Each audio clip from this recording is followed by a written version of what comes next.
कहानी की शुरुआत में हम एक लड़की को देखते हैं जो 21 साल की होती है और उसका नाम होता है मिशेल। वो अपनी मॉम के साथ रहती है। अब उसकी उम्र तो पढ़ाई करने की होती है, लेकिन छोटी उम्र में उसकी शादी हो जाती है, इसीलिए बहुत कम उम्र में वो माँ बन गई, यानी 18 साल में।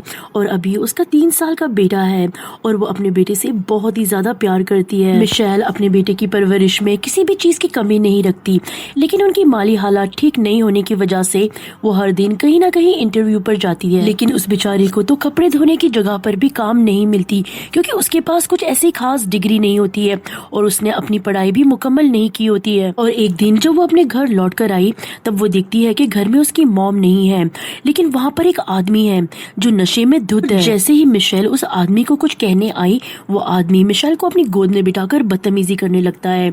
और जैसे ही मिशेल का बेटा अपनी मॉम को बचाने आगे आता है, वो आदमी मिशेल के बेटे को धक्का मार देता है, जिस वजह से वो बच्चा दूर जाकर गिर जाता है और उसके सर में बहुत ज्यादा चोट लग जाती है। ये देखकर मिशेल काफी घबरा जाती है और अपने बेटे को लेकर वो हॉस्पिटल जाती है। बच्चे का जख्म देखकर डॉक्टर को मिशेल पे शक होने लगता है। डॉक्टर को ऐसे लगता है कि शायद ये अपने बच्चे को बहुत मारती है या फिर उसका ध्यान नहीं रखती।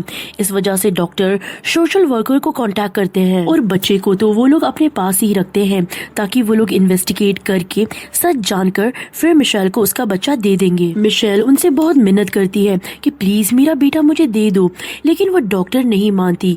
वो कहती है कि देखो, तुम्हारे पास तो जॉब भी नहीं है, तुम्हारी माली हालत ठीक नहीं है, और तो और तुम अपने बेटे का ठीक तरह ख्याल भी नहीं रखती।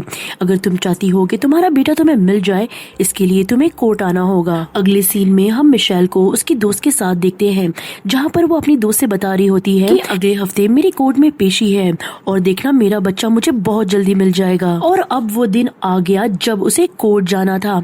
अब बाहर तो वो निकल गई, लेकिन उसे उस जगह का पता बिल्कुल भी नहीं मालूम था जहाँ पर उसे जाना था। वो इधर उधर भटकती रहती है। फिर वो एक स्टोर में जाती है, जहाँ पर वो कैशियर से पते के बारे में पूछती है।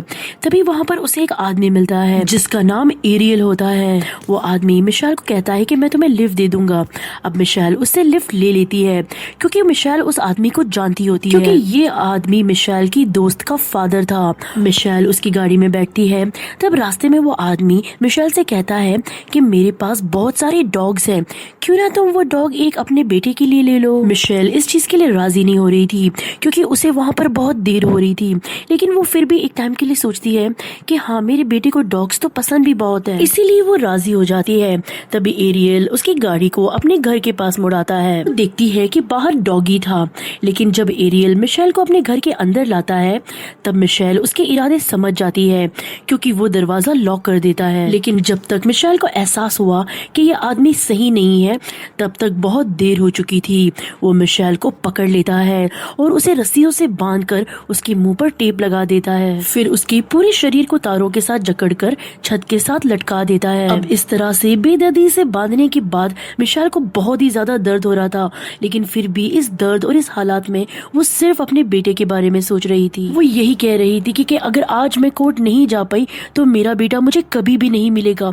वो एरियल से बहुत ज्यादा मिन्नतें करती है, लेकिन एरियल उसकी बात नहीं सुनता और उसे वो ऐसी हालत में लटका हुआ छोड़कर चला जाता है। दूसरी तरफ हमें ये दिखाता है कि मिशेल कोर्ट में नहीं आती तो सबको यही लगता है कि वो अपनी जिम्मेदारी से भाग गई है। सबको यही लग रहा था कि वो जानबूझकर नहीं आई, और मिशेल की मॉम को भी यही लगता है। और मिशेल के पहले से भी ताल्लुकात अपनी मॉम के साथ ठीक नहीं थे, इसीलिए जब वो रात को घर नहीं आई तो किसी ने भी उसको ढूंढने की कोशिश नहीं की। उधर 2 दिन हो जाते हैं मिशेल को छत से लटके हुए। एरियल 2 दिन के बाद आकर उसे नीचे उतारता है। मिशेल ने 2 दिन से कुछ नहीं खाया था, उसकी हालत बहुत ही ज्यादा खराब थी, और इस हालत में भी वो इंसान की शक्ल में जानवर एरियल उसके साथ जबरदस्ती करता है। फिर सीढ़ियों के रास्ते घसड़ते हुए उसे बेसमेंट में लेकर गया। उसके बाद एक बार फिर से वो उसके साथ गलत हरकत करता है, फिर उसे वो एक खंबे से बांध देता है। लेकिन तभी दरवाजे में दस्तक होती है। एरियल ने जब जाकर चेक किया, तब वो एरियल की माँ थी जो उसके लिए खाना लेकर आई थी। अब जब एरियल अपनी माँ से बात कर उसे भेजने में लगा हुआ था, यहाँ पर मिशेल खुद को आजाद कर लेती है, लेकिन वो वहाँ से भाग नहीं पाई, क्योंकि सामने एरियल आ गया। उसने उसे गन से डरा दिया और कहने लगा कि देखो, मेरी फैमिली में कोई नहीं है, अब जो कुछ भी तुम ही हो मेरी फैमिली, तुम मेरी प्रॉपर्टी हो और तुम्हारे साथ मेरा जो दिल आए मैं कर सकता हूँ। ये सब कहकर वो मिशेल को बहुत मारता है। इससे मिशेल को बहुत ज्यादा दर्द होने लगता है। अब धीरे धीरे कुछ साल साल गुजर जाते हैं। सर्दियों का वक्त आ गया था। मिशेल की हालत बहुत ज्यादा खराब थी क्योंकि इतनी सर्दियों में भी एरियल उसे पूरे कपड़े पहनाकर नहीं रखता था। उसके साथ वो जानवरों जैसे सलूक करता। उसने मिशेल को जंजीरों से बांधा हुआ था। जब उसका दिल करता तब वो उसके साथ गलत करता, फिर उसे वही हालत में छोड़कर चला जाता। और जिस कमरे में उसने मिशेल को रखा था वहाँ पर टीवी तो था, लेकिन वहाँ के खिड़की और दरवाजे सारे वो लॉक रखता था। ये बात एरियल अच्छी तरीके से जानता था कि मिशेल को कोई भी नहीं ढूंढ रहा। अब ये यहाँ पर मर भी जाए तो किसी को कुछ भी फर्क नहीं पड़ता। एक दिन मिशेल को मौका मिलता है क्योंकि एरियल की बेटी अपने दोस्तों के साथ अपने फादर के घर पे पार्टी करने आती है, जो कि मिशेल की दोस्ती होती है। मिशेल को जब इस बात का पता चला तब वो अपनी जंजीर को बेड पे मार मार कर शोर मचाने लगती है ताकि वो लोग उसकी आवाज सुने और सबको उसके यहाँ होने का पता चल जाता है। लेकिन एरियल वो तो चालाक था, वो म्यूजिक को एकदम फास्ट कर देता है ताकि कोई भी मिशेल की आवाज न सुन पाए। और ऐसे ही कोई भी उसकी आवाज नहीं सुन पाता। और ऐसे ही और भी बहुत सारे दिन गुजर गए। मार खाते खाते, जुल्म सहते सहते तंग तो वो हो ही गई थी, लेकिन ऐसा लग रहा था कि मिशेल ये जिंदगी की आदी हो चुकी है। लेकिन उसने हिम्मत बिल्कुल भी नहीं हारी थी। अब एक दिन एरियल उसे एक डॉगी लाके देखता है, जिसे देखकर वो बहुत खुश हो जाती है और उसके साथ खेलने लगती है। उसे एक दिन मौका मिलता है भागने का और वो अपने उस डॉगी को लेकर वहाँ से भागने की जब वो कोशिश करती है तब एरियल उसे फिर से पकड़ लेता है। मिशेल को सजा देने के लिए वो डॉगी को उसकी आंखों के सामने ही मार देता है और फिर वो उसे धमकाता है कि अगली बार तुमने भागने की कोशिश की तो अब डॉगी की जगह तुम होगी, तुम्हारा भी यही हशर होगा।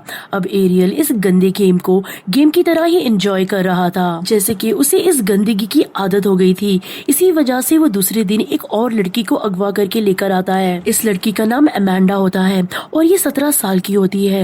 एरियल इन दोनों को रस्सी से बांधकर अलग अलग कमरे में रख देता है और जब दोनों को आजाद किया जाता था तब मिशेल हमेशा अमेंडा के पास आकर उससे बात करने की कोशिश करती है, लेकिन अमेंडा हमेशा रोती ही रहती थी। अब मिशेल टीवी पर ये देखती है कि पुलिस अमेंडा को ढूंढ रही है। उसकी फैमिली और उसके दोस्त दोनों अपील कर रहे होते हैं कि अमेंडा को जल्द से जल्द ढूंढा जाए। उसके लिए रैलीज निकाली जा रही थी और साथ ही साथ मोमबत्ती जलाकर दुआई भी की जा रही थी कि वो जल्द से जल्द मिल जाए। ये देखकर मिशेल को थोड़ा बुरा लगता है। वो सोचने लगती है कि मेरे लिए तो ऐसा कुछ भी नहीं किया गया था। अब उसे अमेंडा के लिए बुरा तो लग रहा था, लेकिन कहीं ना कहीं उसे इस खबर से दुख भी पहुंचा था। और ऐसे ही कई दिन और गुजर जाते हैं। एक दिन मिशेल को पता चलता है कि वो माँ बनने वाली है और जब ये बात एरियल को पता चली तब वो उसके पेट के ऊपर एक डंबल से हमला करता है ताकि उसका बच्चा ना रहे। और इस चीज की वजह से मिशेल को बहुत ही ज्यादा तकलीफ सहनी पड़ी, लेकिन एरियल को कुछ भी फर्क नहीं पड़ा।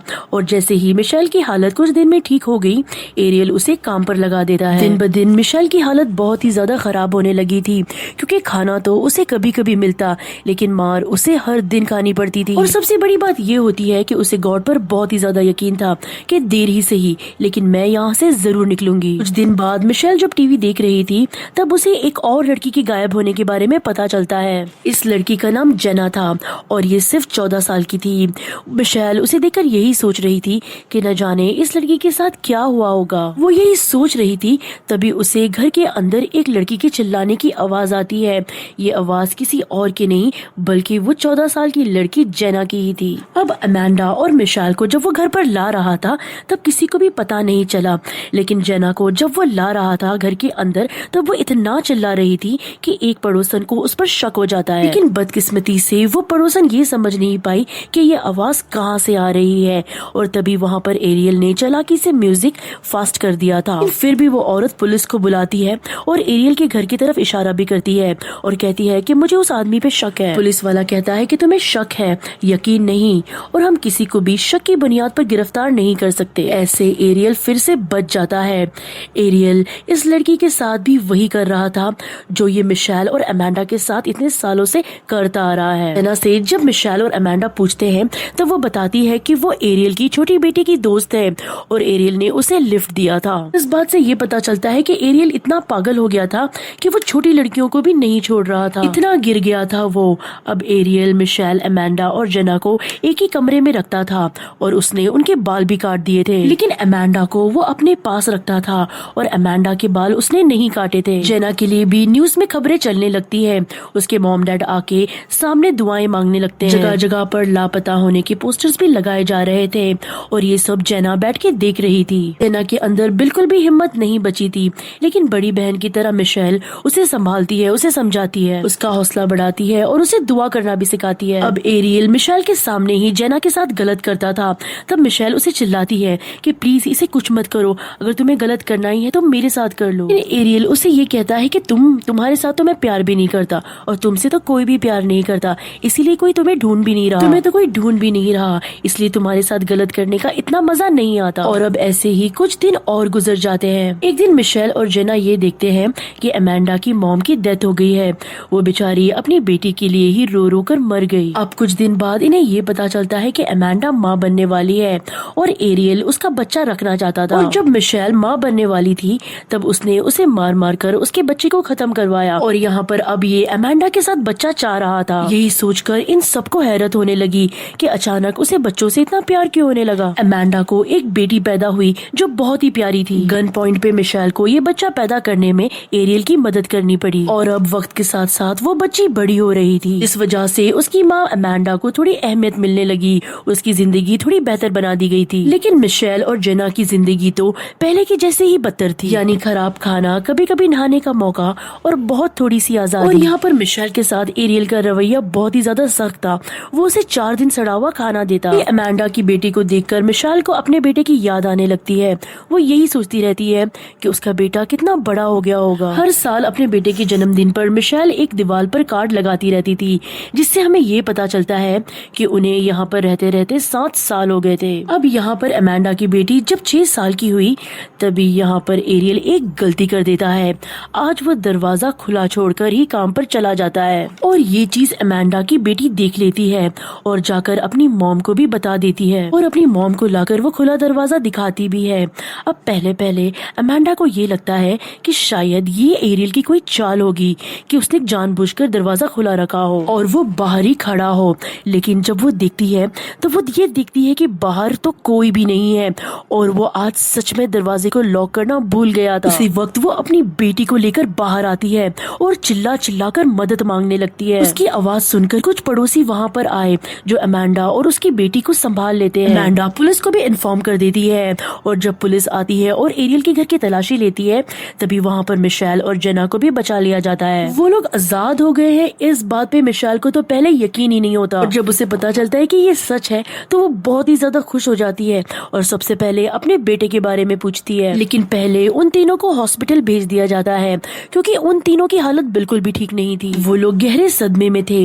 मिशेल की हालत तो ऐसी हो गई थी कि उसे आदमियों से नफरत थी, यहाँ तक कि वो अपने पास मेल डॉक्टर और नर्स को भी बर्दाश्त नहीं कर रही थी। चिल्लाने लगती है।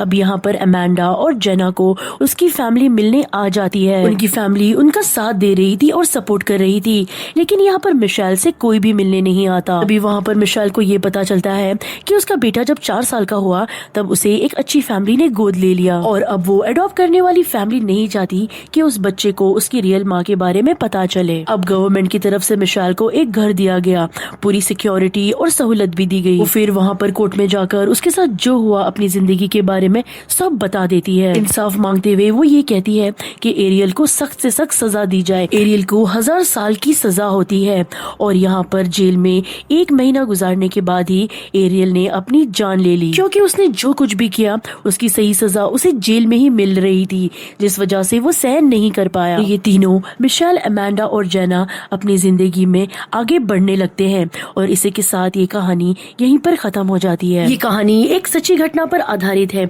इस कहानी की सारी डिटेल्स जानने के लिए हमारे डिस्क्रिप्शन बॉक्स में एक लिंक है, आप उसे चेक कर सकते हैं। अगर आपको कहानी पसंद आए तो प्लीज लाइक, शेयर और कमेंट कीजिए। Thanks for watching.